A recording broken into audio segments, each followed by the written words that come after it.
Chapter 1. Fotheringay. My name is Bess Curl, but this is not my story. It is the story of my Lady Mary, Queen of Scots.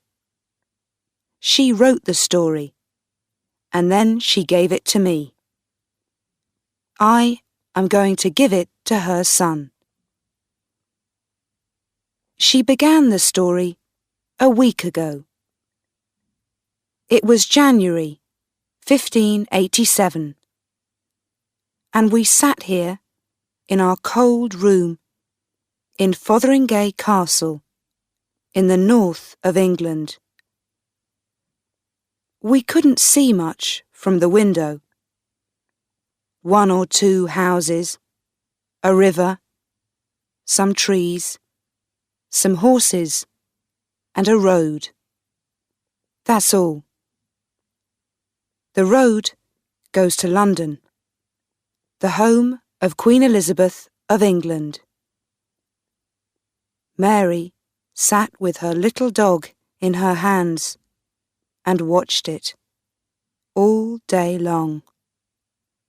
No one came along the road. Nothing happened. I watched Mary, unhappily.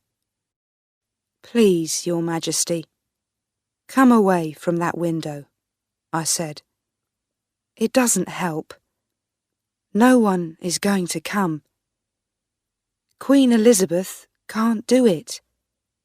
Queens don't kill queens." "Don't they, Bess?" Mary said. "Then why are we here, in this prison? Why am I not free?" "Why, Your Majesty? Because Queen Elizabeth is afraid of you." "That's right," Mary said. "She's afraid of me, and she hates me too. She hates me because I am beautiful, and she is not. Because I had 3 husbands, and she never married. And because many people, good Catholic people in England, France, Scotland, Spain, say that I, Mary, am the true Queen of England, not Elizabeth. And Elizabeth has no children, so when she is dead, my son James... She came away from the window and stood in front of me. "James," she said quietly, "my son. Does he think about me sometimes? He was only 10 months old when I last saw him. It is nearly 20 years. Of course he thinks about you, Your Majesty," I said. "You write to him often. How can he forget his mother?" "Then why doesn't he write to me?" Mary asked. "Does he want me to stay here in an English prison?" "No, of course not, Your Majesty. But he has a lot of work, Your Majesty. He is the King of Scotland, and he is not the King of Scotland, Bess," she said. "Not before I am dead. Remember that." "No, Your Majesty, of course not. But perhaps people tell him things that are untrue. You know what people say. Perhaps he thinks you killed his father." Mary's face went white. She was very angry, and for a minute I was afraid. She said, "You know that's a lie, Bess. It is a lie. I did not kill James's father. I knew nothing about it." I know that, Your Majesty, but perhaps James doesn't know it. He hears so many lies all the time. He needs to know the true story. Why don't you write and tell him? Mary sat down slowly. She looked old and tired. "All right, Bess," she said. "Give me a pen, please.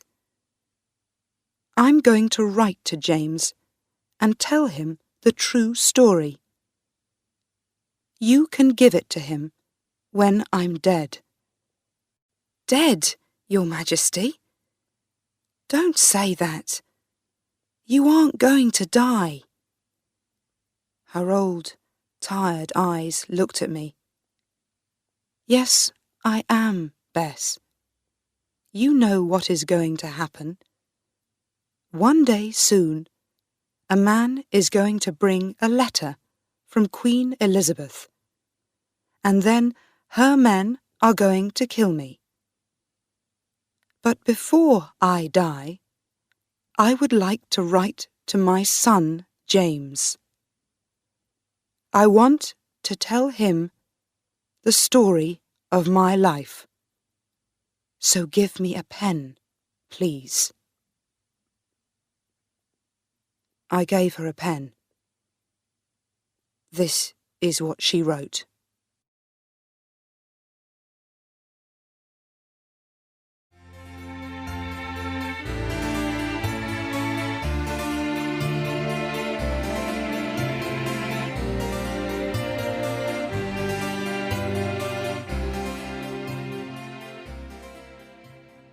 Chapter 2. France. Dear James, very soon I am going to die and meet my God. Before I die, I want to write the true story of my life for you. Everything that I write here is true. I cannot lie to you or to God. Please believe that, James. It's important to me. My father died when I was 1 week old, so I was the Queen of Scots when I was a baby. At first, I lived with my mother in Scotland, and then, when I was 5, I went to France. My mother was French, but she stayed in Scotland and died there. I went to France to marry the King of France's son. His name was Francis, and he was 1 year younger than me. In 1559, his father died, so Francis was king. Then I was Queen of France and Queen of Scotland too. I was very happy in France. Francis, my husband, was like a little brother to me. I think he loved me, but he was very young, and he was often ill. And then, in 1560, he died. He was 16 years old. When he died, I was very unhappy, and my life was very different. There was a new king and queen, and I wasn't important in France anymore. But I was still Queen of Scots. So I came back to Scotland. When I arrived in Scotland, I was a young girl of 18. My mother was dead, and there was no one there to meet me. I walked off the ship, and I slept in a little house near the sea. Next day, the Scots lords came from Edinburgh. They were pleased to see me, and for a week everyone was happy. People smiled at me and sang in the streets. I think everyone liked me. Then, that Sunday, I went to church. James, my son, you are a Protestant, and I am a Catholic. You are a good man, and you love God, but your church and my church are enemies. I was born a Catholic, and I am going to die a Catholic. I love God too. I hope you understand that. I'm not going to change now. That Sunday, people shouted angrily in the streets. "Your Majesty," said the Scots lords, "Scotland is a Protestant country. You can't go to a Catholic church here. The Scottish people don't like Catholics." "I'm sorry, my lords," I said, "but I am your queen. No one tells me what to do. I don't hate Protestants, and I'm not going to kill them. The people can go to their Protestant churches and pray to God there. But I'm going to pray with Catholics in my church." People were angry because of that. A man called John Knox came to see me. He was a famous Protestant churchman, but I didn't like him. He was a big, angry man with black clothes. He hated the Catholic Church and wanted all Catholics to leave Scotland. To him, the Protestant Church was the only true Church of God. He said, "Your Majesty, you're a young woman like my daughter. Women can't understand difficult things like God or the Church. Find a good Protestant husband, girl. Let him rule this country for you." I was very angry with this man, Knox. I was a queen, but I was only 18. He didn't talk quietly. He shouted at me. I cried because of his angry words. I could not understand him. He talked so much, and he knew so many books. But I did not go to his church. He was right about one thing. Perhaps I could rule Scotland without a man, but I could not have a child without one. And every queen needs a son or daughter to come after her. So I began to look for a husband.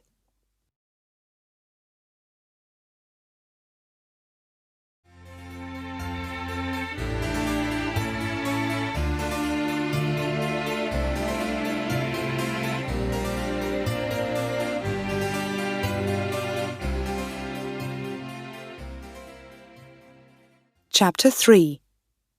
Darnley and Riccio.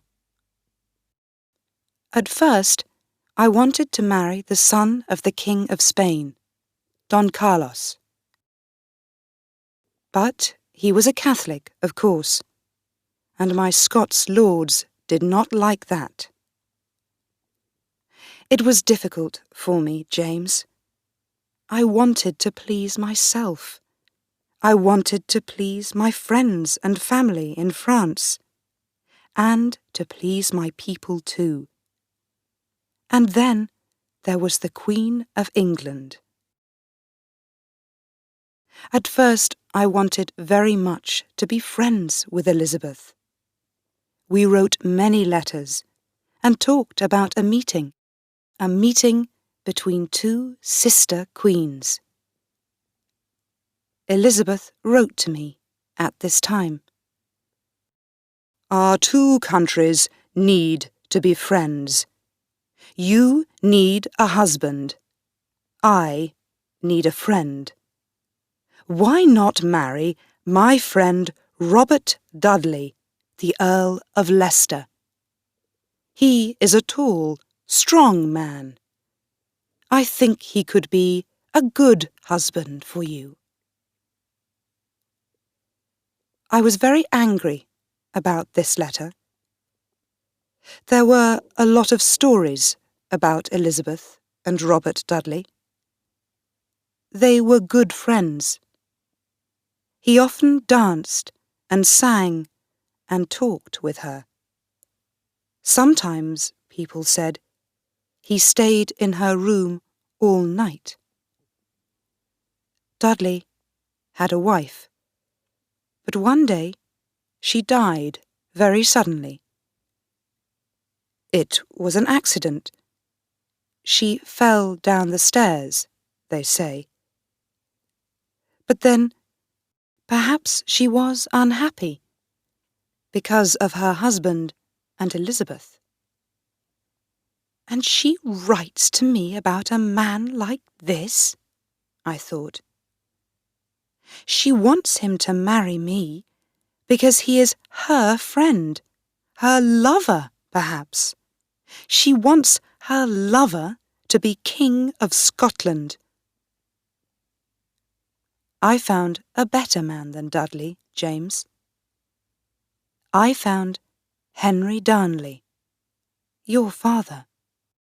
He was 19 years old, and I was 23. He was a tall man, with a beautiful face and big green eyes. He talked and sang well, and I liked dancing with him. He often wore expensive black clothes, and he laughed a lot when he was with me. He was very young and friendly, and I felt happy when I was with him. I liked him very much, and I thought he loved me too. He was an important man too. We were cousins. His grandfather was King of Scots, and his great-grandfather was Henry VII of England. In July 1565, I married him. Elizabeth was very angry, and so were a lot of the Scots lords. My half-brother, the Earl of Moray, tried to stop the marriage. I had to fight him, and he ran south to England. But I was happy. Your father and I laughed every day. He was now Henry, King of Scots. After 1 or 2 weeks, the laughter stopped. A king has a lot of work, James. You know that. He has to read hundreds of letters, talk to people, and think about a lot of important things. I did those things every day. But now, I thought, I had a man to help me. My Lord Henry, I said, would you like to read all the letters with me? You can sit next to me, and you can work with me every day. Your father looked unhappy. I'm not interested in work like that, he said. I don't understand it. Of course not, I said. You're a young man, my love. But I can teach you. For 1 or 2 days, he sat down with me, and I tried to teach him. But it was true. he was not interested in the work, and he did not try to understand it. "You do it, Mary," he said.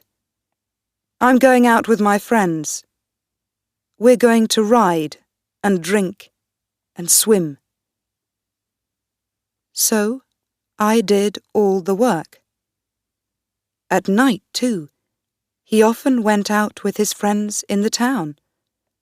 They drank a lot, and laughed and sang, and there were often fights. But no one said anything, because he was the king, my husband. What could people say? They were unhappy, but they were afraid of him. Some of them went to England, to the Earl of Moray. At this time, I was often very tired, because I was pregnant. You, my son James, were alive inside me. But I did all the work of a queen, and I needed friends too. One of these friends was a young Italian, David Riccio. Riccio was a little man, and he was not tall, or beautiful, or strong. But he was a very clever, interesting man. He wrote many of my letters for me, and helped me. He sang well, too, and I sometimes sang with him in the evenings. I liked him very much, and at first your father liked him too. But then Moray's friends began to talk about me and Riccio. "David Riccio is in the Queen's rooms every night," they said to your father. "She laughs and sings and dances with him. My lord, it is not right.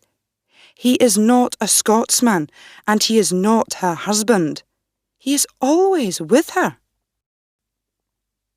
Perhaps they said other things too. I don't know.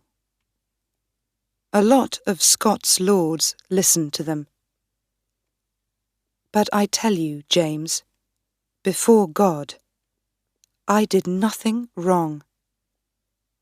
David Riccio was a good man.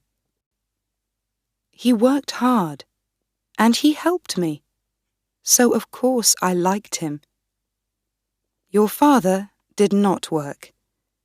He went out to the town every night with his friends and drank.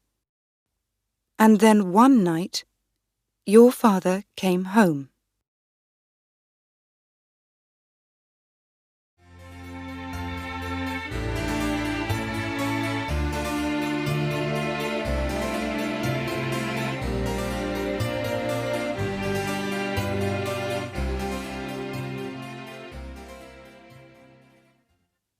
Chapter 4. The Death of David Riccio. It was a Saturday evening in March 1566. I was in Edinburgh with some friends.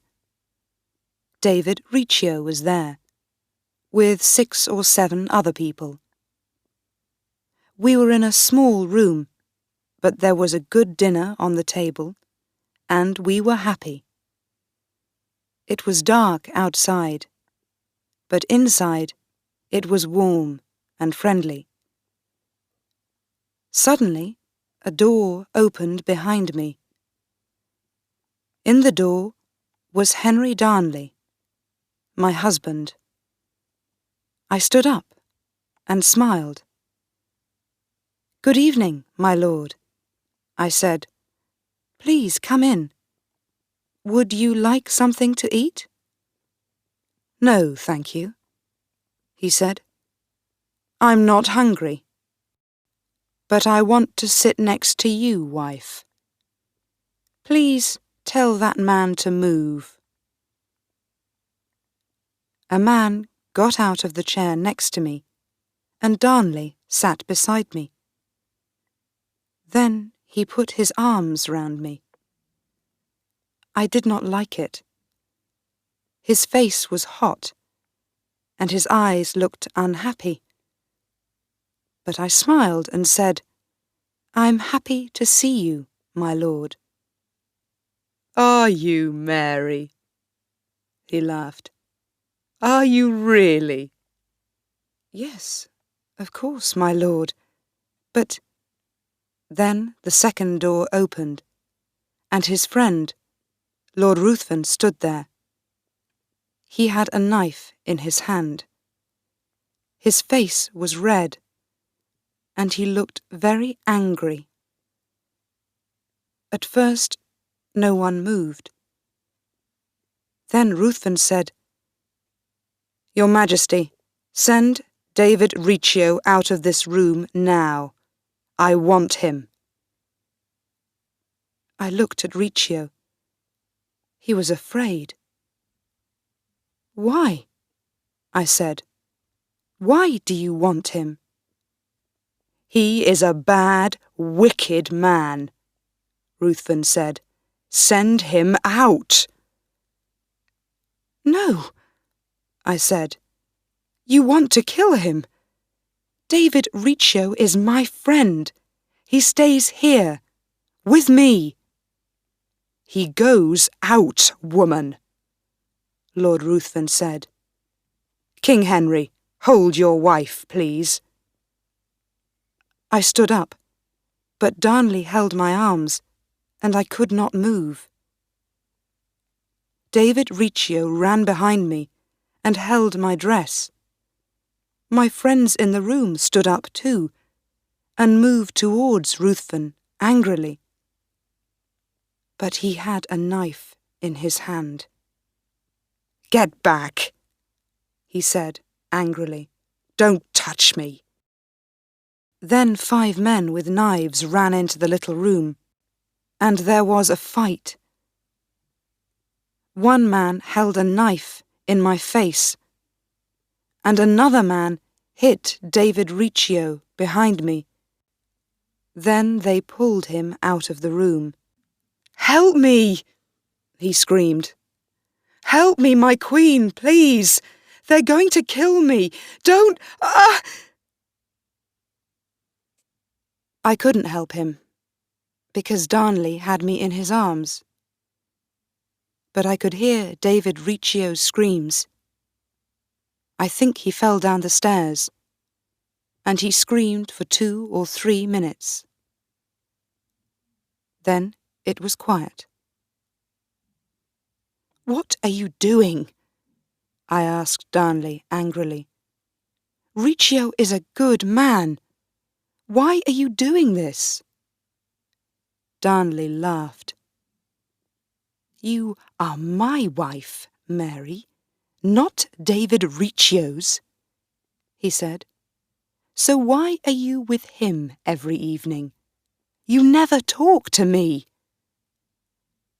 "I don't talk to you because you are never here," I said. "You are always drinking with your friends. You aren't a king. You're a stupid boy." He laughed again. It was not a nice laugh. "Well," he said, "perhaps I am a boy. But that is better than David Riccio now. Do you want to go and see him?" I did see him, 5 minutes after that. He was very dead, and there was blood all over the floor. Poor David Riccio. He sings to God now, not me. I looked at Henry Darnley, my husband. He had a stupid smile on his face. But I think he was afraid of me. I looked at him a long time, and the smile went away. Remember this night, husband, I said to him. Remember it well. Think about it when you look into my eyes and before you go to sleep. David Riccio was my friend, and you killed him in front of me. I'm never going to forget that, Henry Darnley.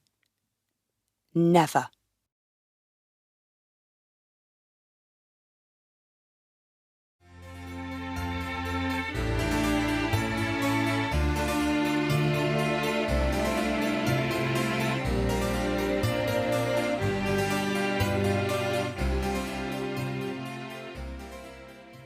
Chapter 5. My son is born. Next morning, Darnley came to see me. He was afraid. What's the matter, husband? I said. Why are you crying? Oh, Mary, Mary, he said. I'm sorry. I was wrong. I helped those men to kill Riccio, and now the Earl of Moray is back here with them. He hates me. I'm afraid they're going to kill me, and you too. Think of our child, Mary, here inside you. He took me in his arms again. I was very angry. I am sorry, James, that this man was your father. He was a stupid boy, not a man. He was tall and strong and beautiful, but he could never think like a man or a king. I said, You know these men, Henry. What do they want? They want our child, Mary. They don't want us. They're going to put you in prison. They don't want you to be queen. They want your child to be king or queen. I don't know what they want to do with me. Perhaps they want you to be king too, without me, I said quietly. Then you can do what they say, like a little boy.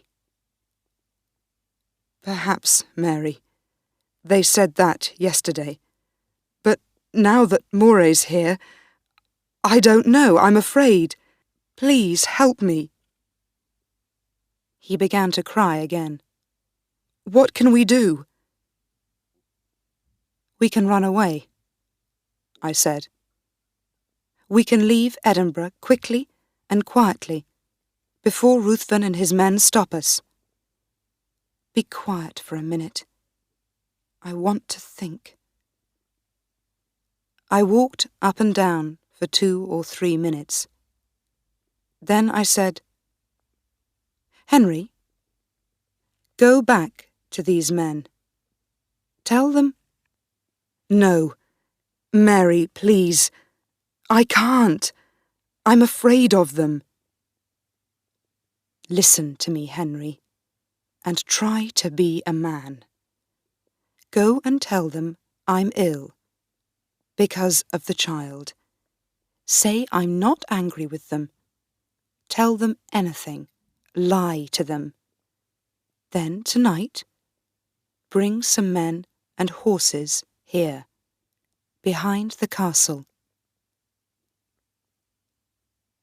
He went and did it. All day I waited in my rooms and listened. Then, at 1 o'clock in the morning, Darnley and I went quietly down the stairs behind the castle. Some of my friends were there, with horses for us. Quickly, we rode away into the night. That was a very bad night. It was dark and cold. I was ill, and Darnley was afraid. "Come on," he said. "Ride faster, woman.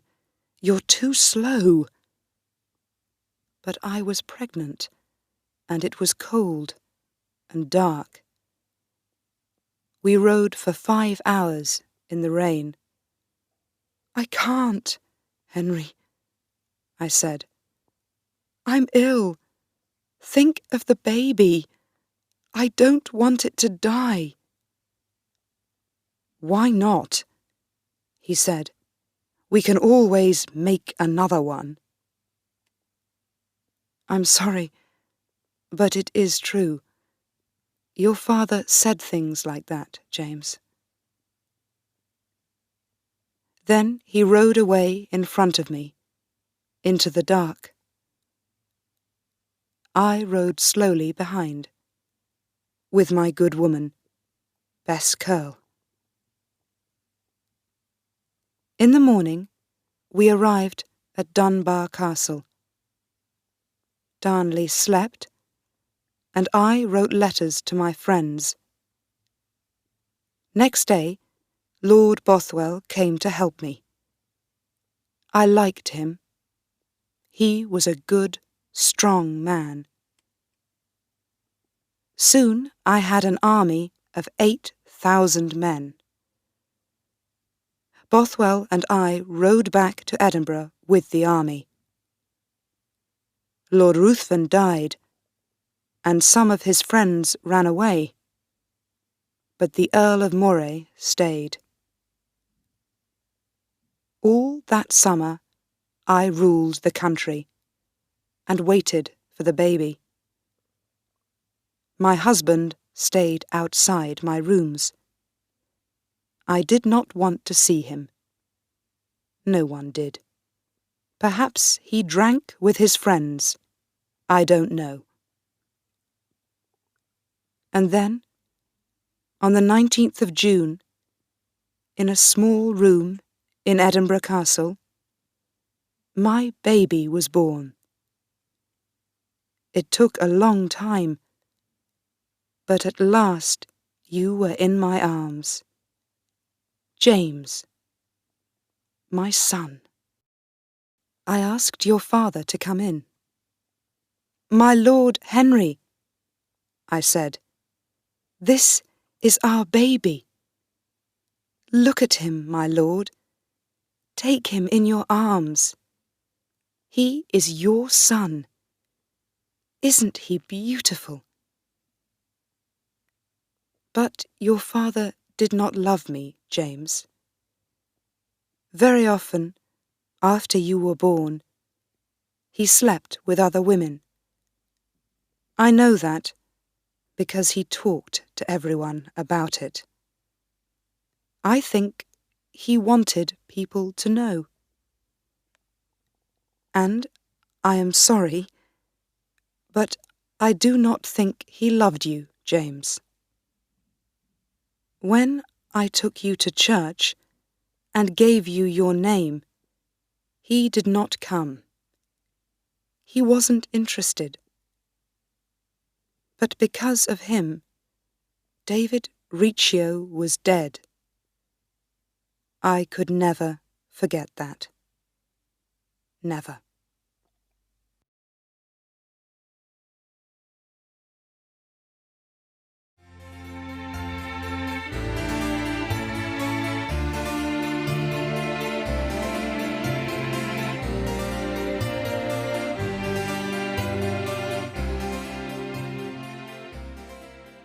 Chapter 6.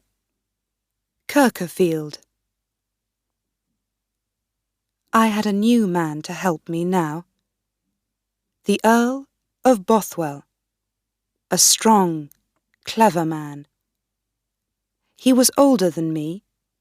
He was not a boy like Darnley.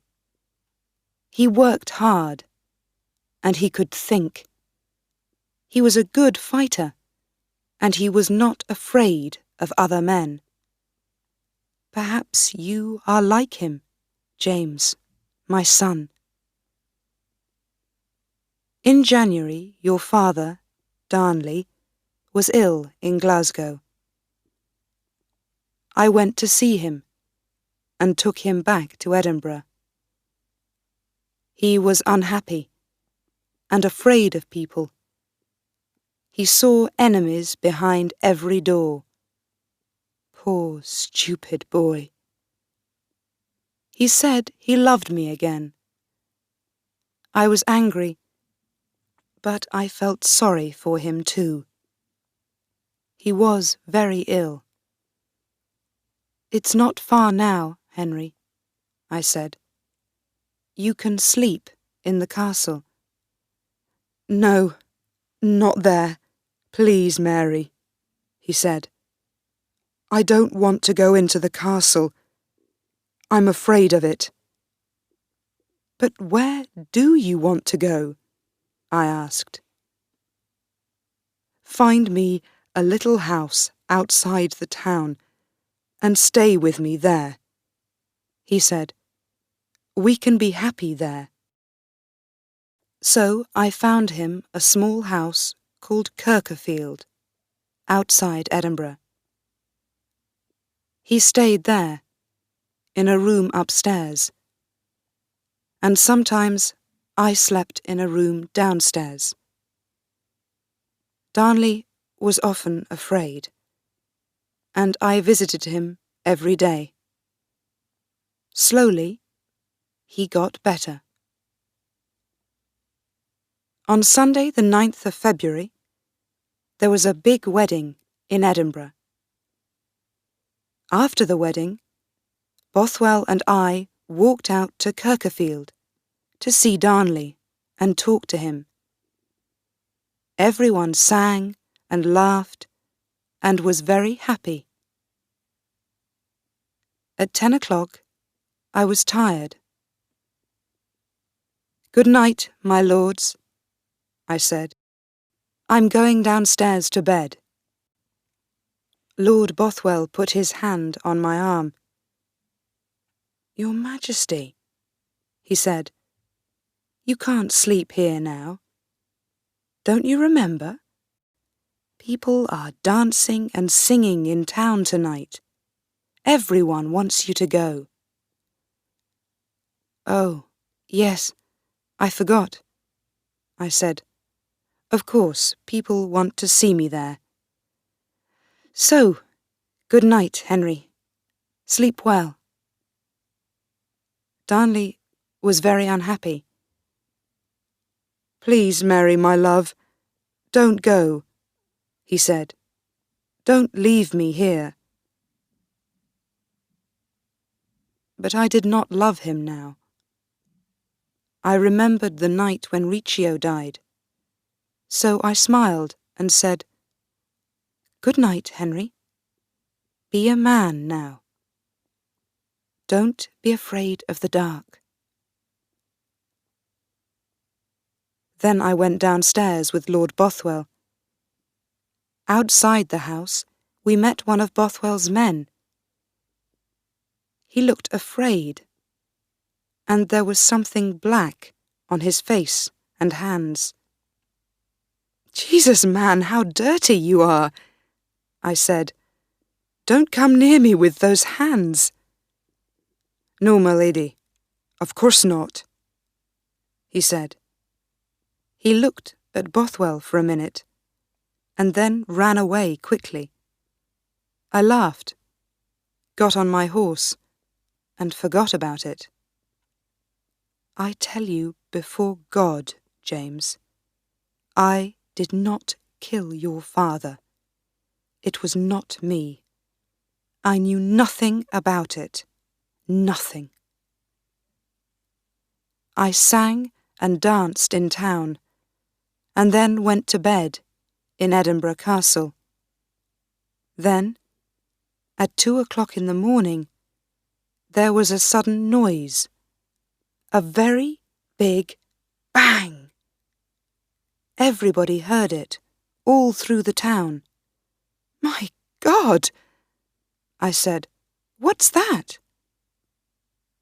Everyone ran out of their rooms. Lord Bothwell was downstairs. "Don't be afraid, ladies," he said. "My men are outside. They're going to see what it is." After an hour, he came to see me.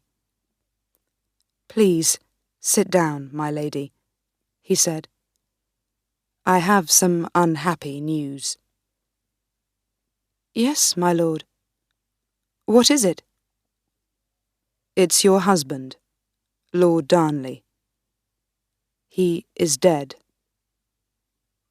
"But how? How did he die? Who killed him?" "I don't know, my lady. That bang, that was his house. Kirkerfield. It's not there any more." "What? And Darnley was inside?" "Well, no, my lady," Bothwell said slowly.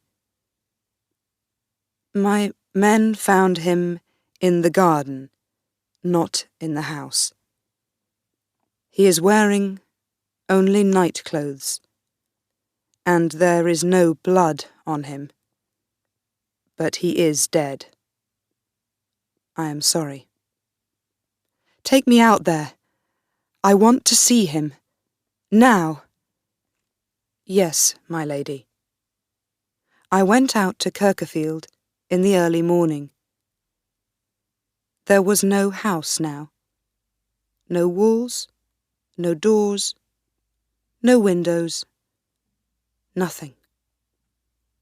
And there in the garden, a long way from the house, was that poor, dead boy, my husband. I did not love him, but I cried then. He was your father, James, and I did not kill him. I don't know who killed him, but he had many enemies in Scotland. I was very afraid. I too had enemies, and I often slept there. Perhaps someone wanted to kill me too.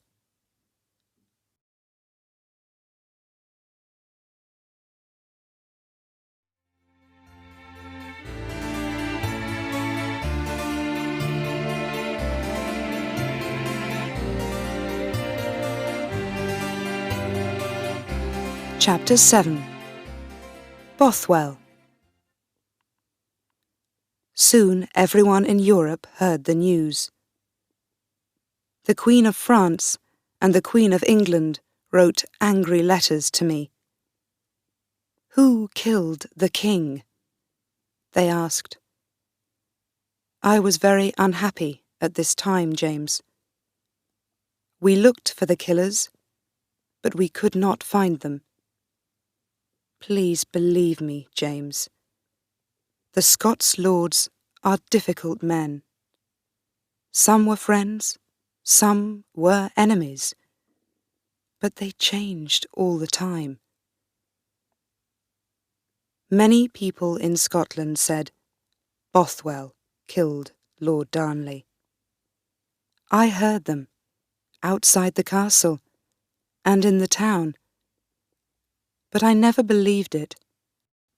People in Edinburgh sold horrible stories and pictures of Bothwell the same day that Darnley died. It was too soon. Perhaps Darnley's killers wrote these stories about Bothwell before they killed Darnley. I don't think Lord Bothwell killed your father, James. He was a good friend to me in difficult times. He was a good, strong, clever man, and he worked hard. I liked that. A lot of women liked him, I think. 3 times that spring, he asked me to marry him. He had a wife, and I could not marry again so soon. I asked him to wait. Then, on the 24th of April, I rode out of Edinburgh to the north. I had 5 or 6 friends with me. 6 miles outside the town, Lord Bothwell met us, with an army. "Why are you here, my lord?" I said. He smiled. "Because I want to meet you, Mary," he said. "I want you to come with me to my castle." He rode next to me, and his men rode between me and my friends. I was afraid, and a little excited too. "But, my lord, you can't do this," I said. "I don't want to come with you now." "But I want you, Mary," he said. "Your friends can't stop me. I love you, and I want to marry you.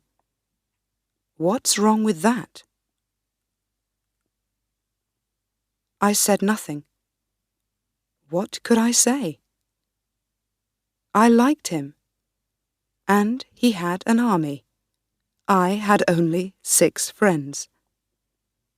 So I rode with him to his castle in Dunbar, and stayed there 2 weeks. And then he was a strong man, and I was only a woman. And I did like him, James. I liked him very much. After 2 weeks in Dunbar, Bothwell and I rode back to Edinburgh. His wife did not want him, and was happy to divorce him. So, on the 15th of May, 1567, I married him. He was a good man, James, a much better man than your father. I needed a strong man to help me rule the country. But I was wrong. I understand that now. All the Scots lords were afraid of Bothwell, and many of them were his enemies.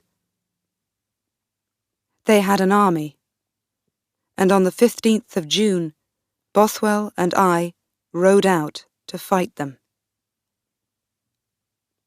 We met them at Carberry Hill. It was a hot day, and the 2 big armies stood and looked and waited. Their army had a big flag with a picture of your poor, dead father, Darnley, on it. Under the picture, there were the words, "Find my killers, O God." "Come on, my lord," I said to Bothwell.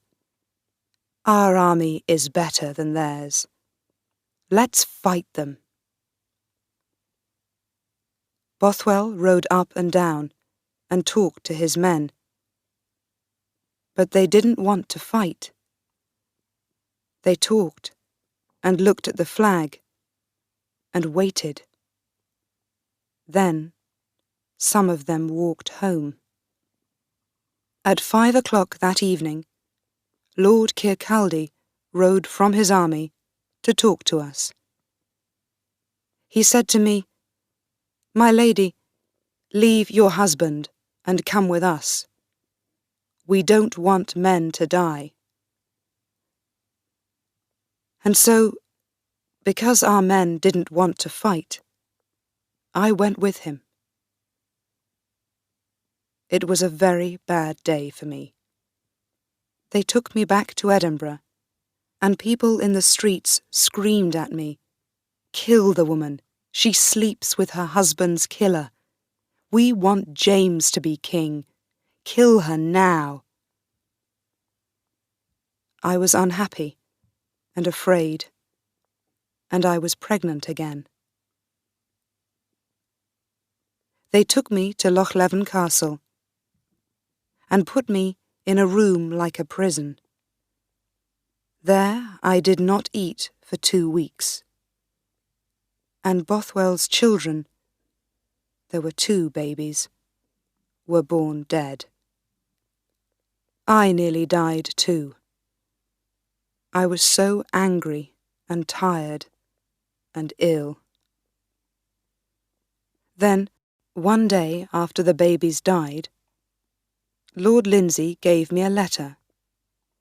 It said, "I, Mary, Queen of Scots, give the Kingdom of Scotland to my son, James. From today, James is the new King of Scots. But, because he is a child, the Earl of Moray, my half-brother, can rule the country for him." Because I was afraid and tired and ill, I wrote my name on the letter, Mary. But it is not important, James. It doesn't change anything. I am Queen of Scots, not you. That letter changes nothing. Bothwell went over the sea and died in a prison in Denmark. I was a prisoner in Lochleven for a year. A lot of people in Europe were angry about that. Queen Elizabeth wrote to the Earl of Moray. "You cannot keep a queen in prison," she said. "It is very wrong." I was pleased about that, but Moray didn't listen. Lord Douglas lived in the castle, and his young son William liked me. One day there was a wedding in the castle. People sang and danced and drank. William Douglas gave me some old women's clothes. I put the clothes on and walked quietly out of the castle with him.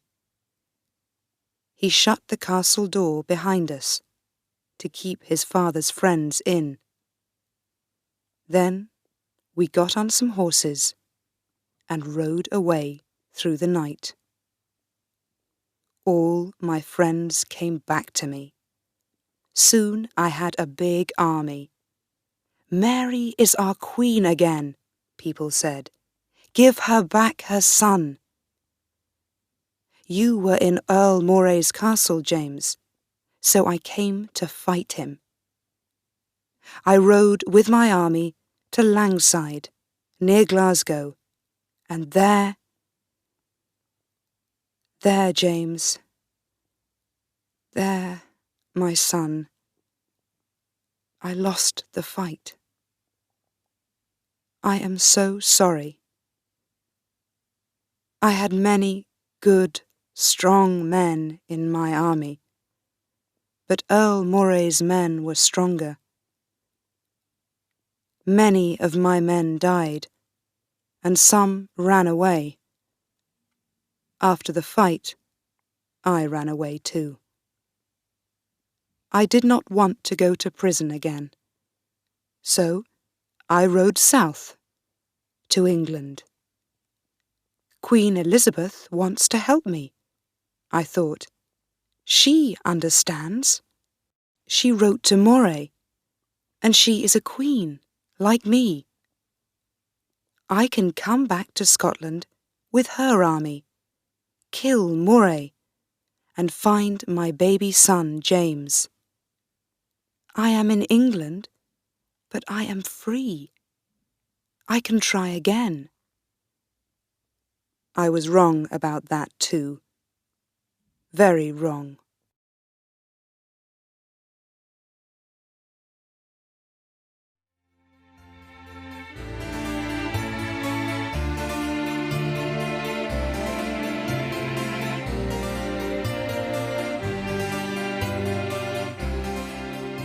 Chapter 8.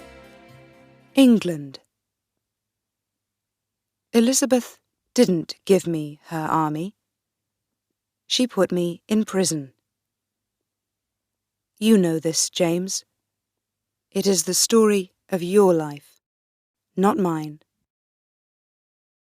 I was 25 years old when I came to England, and I am 45 now. 20 years in English prisons. Moray told lies about me. Mary and Bothwell killed Darnley, he said. Mary slept with Riccio and Bothwell and killed her husband. But it's not true. They're all lies, James. Wicked lies. They only said these things because I am a woman and a Catholic. And they don't want a Catholic queen in Scotland. They want a Protestant king. A king like you, James. Why, James, my son, don't you help me? Why are you friendly with Elizabeth, my enemy? You don't want me back in Scotland, do you? You believe these lies, don't you? You talk to Moray and his friends every day. But they lied about me, James. Moray and his friends killed Riccio. They killed your father too. They stole my husband, Bothwell, stole my son, stole my son's love. I'm sorry, James. Forgive me. Sometimes I get very angry. It is difficult not to be angry when you are in prison for 20 years. Elizabeth didn't know what to do. Sometimes she believed Moray, sometimes she didn't. She was afraid to kill me because I was a queen. She was afraid to let me go free because I have friends in England. The English Catholics want me to be Queen of England, not her. And she is a woman with no husband and no son, so she hates me too. Sometimes the English Catholics write to me and ask me for help, and sometimes I write to them. Sometimes Elizabeth's men find these letters. The English Protestants want to kill me because of these letters. You are a wicked woman, they say. You killed your husband Darnley, and now you want to kill our Queen Elizabeth. You're going to die. I did not kill my husband, I said. And when I came to England, I did not want to kill your queen. I asked her for help. I wanted to go back to Scotland. But my lords, she put me in prison for 20 years. 20 years, my lords. I want to be free. Don't you understand that? When men write to me and try to help me, then yes, sometimes I write back. Why not? Is that wicked, do you think? They didn't listen. Of course not. They want to kill me. And so they wrote to Queen Elizabeth. And now I sit here in Fotheringay Castle and wait for her to answer. I do not want to die, James, my son, but I do not want to live all my life in an English prison. I am old and tired of life. Think well of me, James, my son, and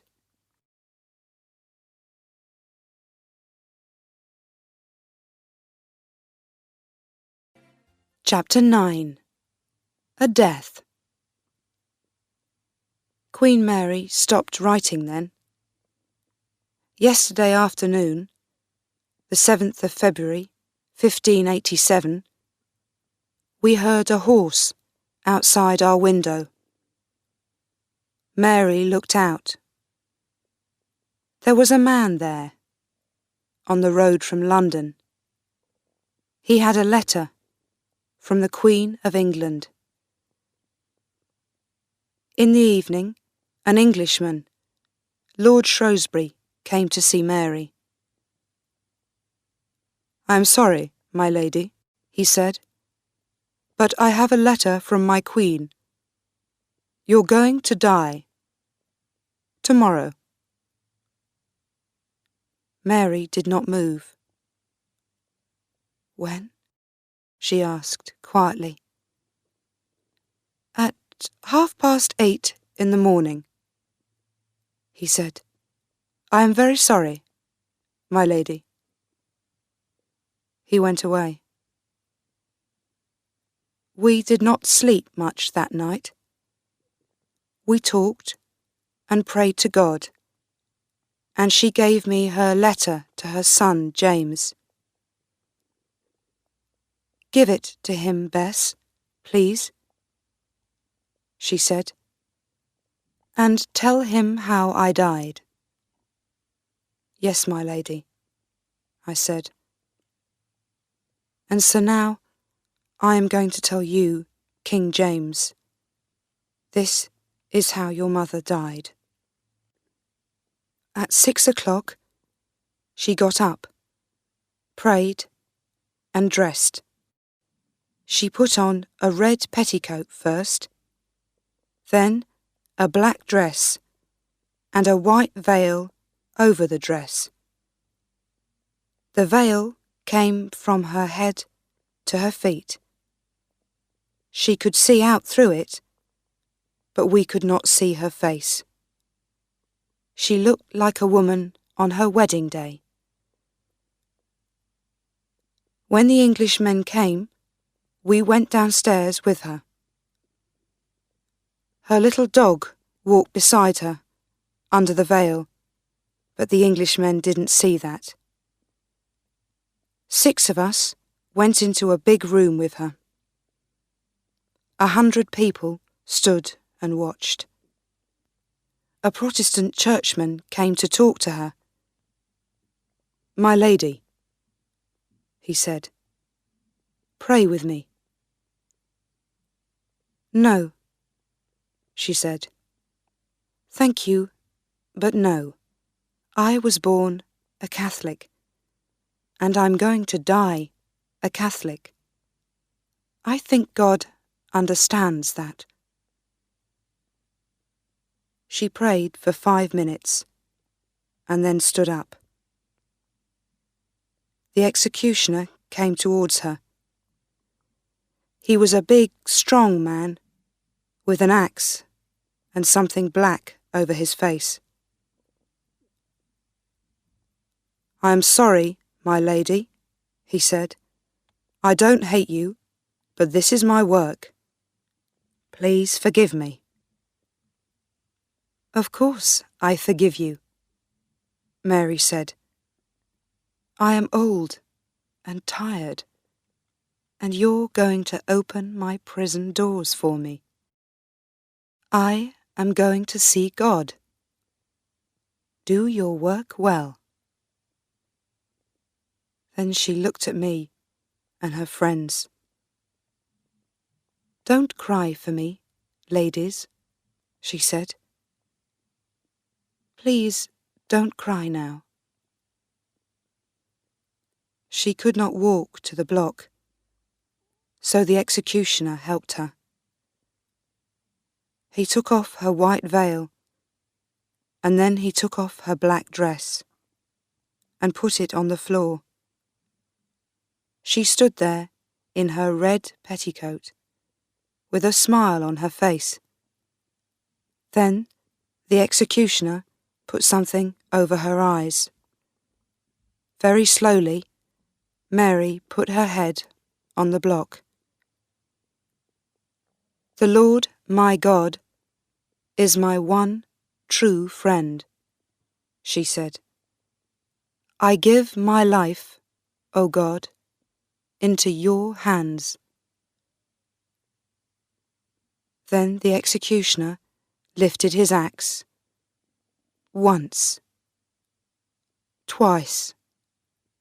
Oh God, 3 times. And her head, her poor, poor head, fell on the floor. It was very quiet in the room after that. It is a little thing, a head, a very little thing. But there was so much blood. Blood on her red petticoat, blood on her black dress and her white veil, blood on the executioner's shoes, blood all over the floor. Blood, blood everywhere. We all looked and said nothing. The executioner put down his axe and stood quietly. And then Mary's little dog came out from under her bloody dress and veil and walked slowly, unhappily through the blood towards her head. My Lord, the story of your poor mother's life finishes here. We, her friends, cry for her, but that is how your mother died. She died like a queen, a good lady and a famous queen. Mary, Queen of Scots.